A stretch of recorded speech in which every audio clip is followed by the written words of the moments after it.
ছাত্র শিবিরের সংসদ যতদিন কার্যকর থাকে প্রিয় বন্ধুরা, ঢাকা বিশ্ববিদ্যালয়ের ভেতরেই দুটো ক্যান্টিনে পুরো মাস ব্যাপী সবসময় ছাত্র ছাত্রীদের জন্যই সকালে ফ্রি নাস্তার ব্যবস্থা আমি বনি আমিন করে দেব।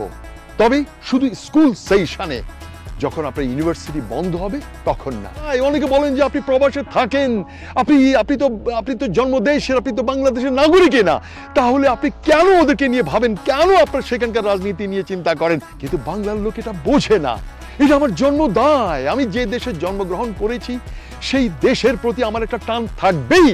আমি সেই দেশের নাগরিক নাও হতে পারি, কিন্তু আমার জন্মদায় বলতে একটা কথা আছে, আমার নারী পোতা দেশ।